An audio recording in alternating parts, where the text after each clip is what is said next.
कितना पुराना है, इसका क्या इतिहास रहा है? देखिए, राधा वल्लभीय रसोपासना में इसके संस्थापक श्री हित हरिवंश चंद्र महाप्रभु जी और राधा चरण प्रधान उपासना यहाँ की। इससे पूर्व उस समय जितने भी आचार्य हुए थे उन्होंने कृष्ण को प्रधान मान करके चले, लेकिन हित हरिवंश महाप्रभु जी ने श्री राधा चरण प्रधान उपासना का स्थापना की।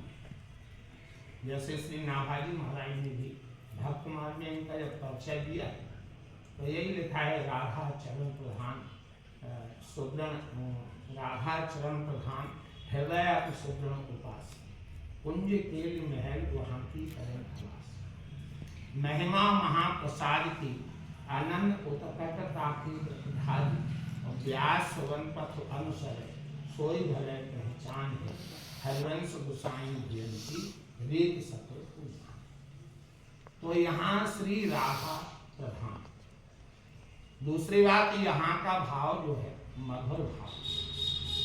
ध्रुवदास जी महाराज ने कहा, ज्ञान शांत रस्ते अधिक अद्भुत पदवी दास, सखा भाव तिनके अधिक जिनके की अद्भुत बाल चरित्र को जो जसुदा सुख ले, ताते अधिक किशोर रस ब्रज सर्वोपरि है मधुर, याके कौन सम वो ज्ञान शांत रस की अपेक्षा ज्ञान मार्ग में कछु सरस और बातें हुई यदि सरस है तो दास, और दास भाव से भी सरसता यदि है तो वात्सल्य भाव में है, और वाक्य व सख्य है किशोर भाव आता है, वो गोपी और कृष्ण का संबंध। लेकिन सर्वोपरि स्थिति में यहाँ मधुर रस है, और वो मधुर रस के लिए यहाँ प्रियाली बराबर नव दुल्हन और लालजी नवदुल्हा रहते हैं।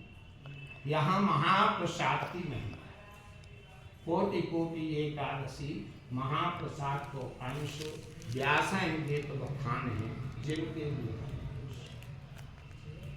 तो यहाँ राधा चरण प्रधान उपासना में महाप्रसाद की महिमा, और हमारे ठाकुर राधा वल्लभ नित्य नव दूल्हा दुल्हन गोपाल निकुंज में विलास कर, लता भवन सुख शीतल छाहा, श्री हरिवंश रहत नित्य यहाँ, कहाँ न वैभव आन। जहाँ तक साहित्य की बात है तो पहले तो हमें ये समझना होगा, हरिवंश महाप्रभु जी के 4 स्वरूप, प्रेमावतार है, वंशी जी के अवतार है, और अंतरंगा सखी है, वहाँ इनको प्रेम सखी, प्रेम आदि, हित सखी आदि नामों से पुकारा जाता है।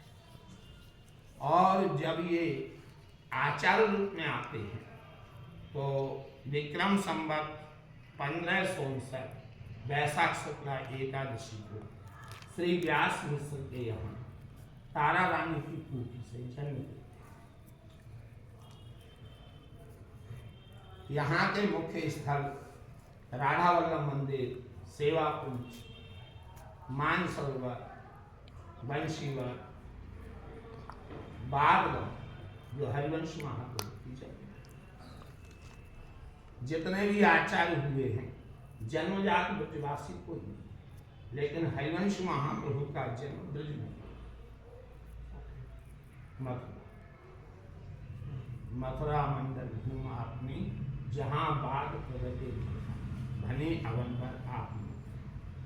महाराज जी, अभी हम जिस मंदिर में बैठे हुए हैं, जहाँ हमारा ये चर्चा हो रही है, ये मंदिर मुझे काफी पुराना लग रहा है। क्या इतिहास रहा है इस मंदिर का? हाँ, ये मंदिर 211वां पाठोत्सव हम मनाने के लिए आए।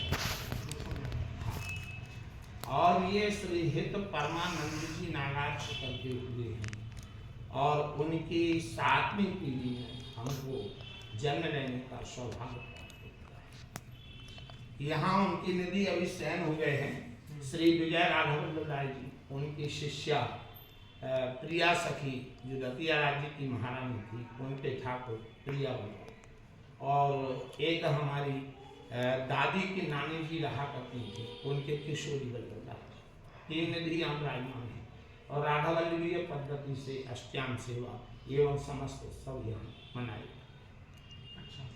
हे तो परमानंद जी ने काफी साहित्य सृजन किया, जो लगभग 40 वर्ष तक खोज की है और इस समय हमको 38 रचनाएं उनकी प्राप्त हो चुकी।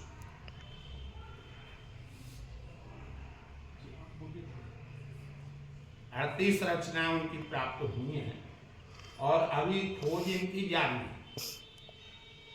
और उसमें रसिक लाल नामावली, राधा रस सहस्त्र नाम, ब्रज की राधा नामावली, यमुना वृंदावन अष्टक आदि अनेक अनेक रचनाएं हैं।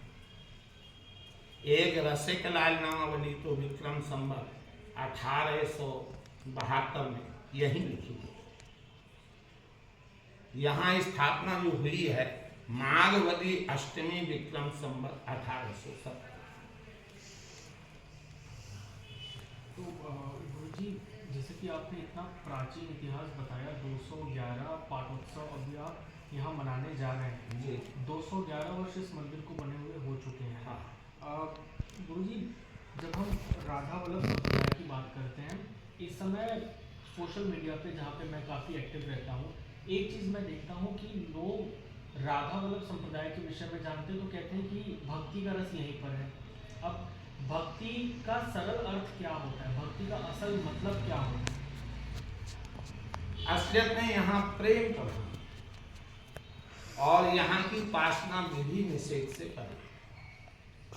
और ये बात तो भागवत में भी सुखदेव जी महाराज ने परीक्षित राजा से कही है कि सबसे पहले तू विधि और निषेध से परे।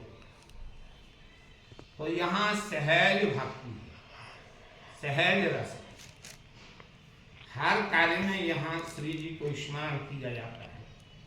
यदि कोई यहाँ का कुछ ग्रहण भी करता है तो यही कहता है पहले प्रिया जी को भोग दो। तो एक सहज यहाँ समर्पण है। और जो नवदा भक्ति भागवत